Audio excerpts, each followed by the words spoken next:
I'm going to move to the US and I'm going to do whatever it takes to come to this country. It doesn't matter what I have to do, I am going to do it. What's up guys, Crispy here again with the new YouTube video. I'm going to tell you guys a little story today, why I speak 6 languages, why I've lived in 6 countries, more or less in 6 countries, why I was born in Germany, and so on and so forth, and how I got here to Los Angeles, California, and became more or less a little bit of an influencer. But before we get started, as always guys, make sure to subscribe, like, click the little ring button. Before I can start my story, I have to give you guys a little bit of a background. I'm assuming most of my fans and followers are in the United States of America. And the United States of America is probably the only country in the world where when you're born in the country, you're seen as a citizen, as a resident of that country. In other places in the world, that's not the case. So you can be born in Germany but have non-German parents, and you will not be a German citizen. It would be very difficult for you to get a German passport. I myself, if we're talking ethnically, have German, Hungarian, and Austrian blood inside of me, more or less, at least of what we can tell. Growing up, I grew up in Russia actually. So I was born in Germany, but my dad already at that point was working for a German company in Moscow. So what happened is that I actually grew up in Moscow until I was 7 years old. We then moved to Hungary for 2 years because my mom is Hungarian and my parents at that time actually split up. And then my parents, as parents do sometimes, wanted to try it again for the kids. I have 2 sisters as well. And we moved to Germany. And then I moved to a little town outside of Munich, which is where I grew up from age 9 until age 17. Well, that means when I grew up already at home, we always spoke 3 languages. So my dad's German, my mom's Hungarian, we lived in Russia, so we all speak Russian, we also spoke that at home.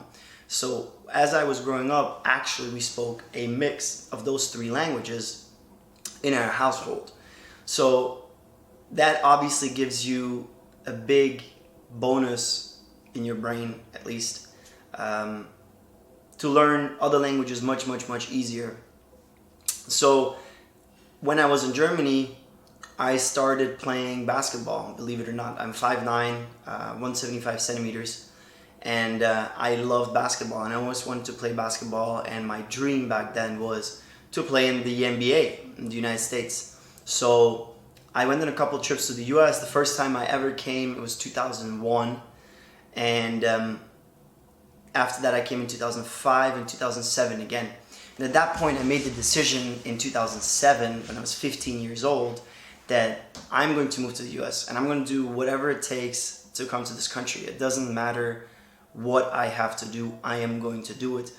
I was pretty lucky because I had pretty supportive parents. My parents have been divorced at that point for a long time. And they told me that the only way I can move to the United States is if I move somewhere close to my aunt and uncle that lived already in Florida, in South Florida actually. So I did everything I could to make sure I can go to that school. And actually the first year I applied there, I didn't get accepted. I tried coming, basically I would have come at age 16, but I didn't get accepted. I had bad grades. I've never been really that good in school. And I just, wasn't good enough specifically for that school. But I didn't give up. Even though I was 16, I already knew 100% what I wanted. So I worked hard, and next year I got accepted to the school and moved on August 10th, 2009 to the United States of America as a student, and I went to a high school in South Florida.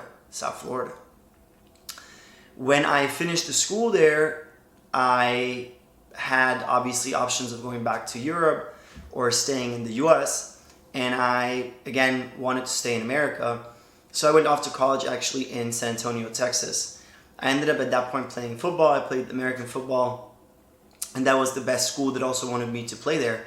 And I moved over to San Antonio in Texas, which was quite a culture shock. I would say that Texas is a very different place than some of the other places in the United States, which some of my Texan fans here can probably attest to. Well, while I was in the school there, at this point, you guys have to understand, I was speaking fluent German, Hungarian, Russian, and English, but I always wanted to learn Spanish. And when I moved to San Antonio, I realized that I can't live here without speaking Spanish. I mean, that's, to me, is not even an option. And because I've never been great in school, I thought to myself, well, I need to go somewhere. I need to learn Spanish. I need to do something about it. So what happened was in 2013, I made the decision to put my scholarship at the university on hold, and I moved to Spain. And I lived in Barcelona for the next 5-6 months, and I actually worked in a gay bar.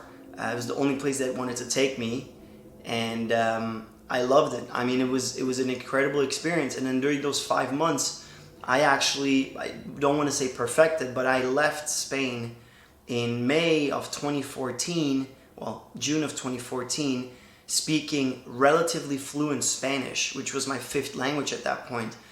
A year later in the summer, I did an internship there again. While I was in the school in Texas, I did a study abroad internship, and I actually did, improve my Spanish again. Now, I was speaking 5 languages at this point, and I was living in San Antonio. I still had no idea what I wanted to do with my life, to be honest. I don't think I ever knew. I still don't really know.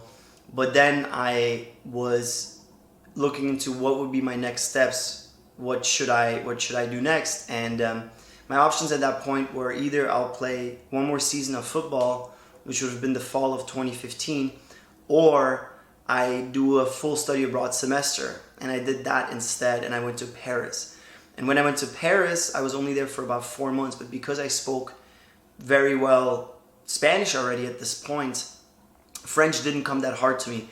And French was a language that I previously in Germany as a kid had in school. I was horrible, I had horrible grades, but nevertheless, you kind of hear the language and everything. So I did the study abroad in Paris, came back to Texas, and finished my last semester in 2016. Now, I was in Texas in 2016. I didn't really know what to do. And if you're an immigrant like myself, you need to have a company that is going to sponsor you a visa. So at that point, I was lucky enough to find a company that was in LA. I was looking all over the United States. And I came here in the summer of 2016 after my graduation. And I started to work at the company that I still work at today, actually. That point is when I had a lot of things going on at my job, and I worked at a startup company. So I was traveling about 250,000 miles a year for work. And that travel took me through a bunch of places, but specifically, I used to go to Puerto Rico a lot, which again improved my Spanish. And I would say that I lived there more or less for about a year. And if I speak to someone today in Spanish, they would certainly say that I'm almost perfect, fluent, obviously with an accent. But the one thing I can tell you guys, the only way you're going to learn a language is if you actually try it, if you actually work on it, if you go for it, and don't worry about what people think, how your pronunciation is and whatnot. So I did this TikTok video actually when I started doing TikTok in 2020, April or May, where I was speaking within 1 minute, I was speaking all 6 languages, and I was saying kind of a sentence mixed in with all 6 languages, and that went kind of viral as well. But that was kind of how I got to the US and how I got to LA. And obviously being in LA, I ended up going to Gold's Gym Venice, which is still my gym today, and I started meeting more and more influencers, and I realized that it is a lot of work, but it is something that you can do on the side even while you're still working, and be able to achieve a lot of things yourself. So that's how I ended up being, I guess, an influencer at this point in my life as well, on top of my regular job. I still have my 9 to 5. I have no plans, at least no immediate plans of quitting that work. And for anybody that thinks that being an influencer is very easy, well, I can tell you this, that I am at a relatively high position at my company, and I would say that this work and the influencing job is significantly more difficult than working my regular job. To put that a little bit into perspective for some of you guys, if you have a salary, if you work somewhere, you know, for you to get fired, usually it'll take a lot, and it won't be that hard for you to maybe take a day off, maybe be sick. Right now with COVID, a lot of people obviously lost their jobs, but a lot of people kept their jobs, and even when they were sick, they were getting sick pay, all that stuff. Well, most of my friends are full-time influencers at this point in their life. And when you do that, and you are basically a 1099 worker, an influencer, and you don't work, you're not making any money. And to be honest with you guys, it's also not always that much money. It's going to depend a lot. People think that, hey, you have 1 million followers on TikTok, you're going to be making thousands every month. That is not true. That is not necessarily how it works. So yeah, that was my journey. That was my journey how I came to LA. I've been here now more or less since 2016, the past 5 years. I love calling LA my home. I just bought a house. One of my next videos is going to be a tour, a little bit of a cribs tour through the house, but I first need to set it all up. It's not set up yet.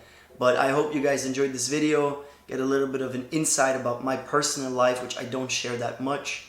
Usually why I'm here, why I speak 6 languages, why I've lived in 6 different countries, and why I am where I am, and why I am crispy today.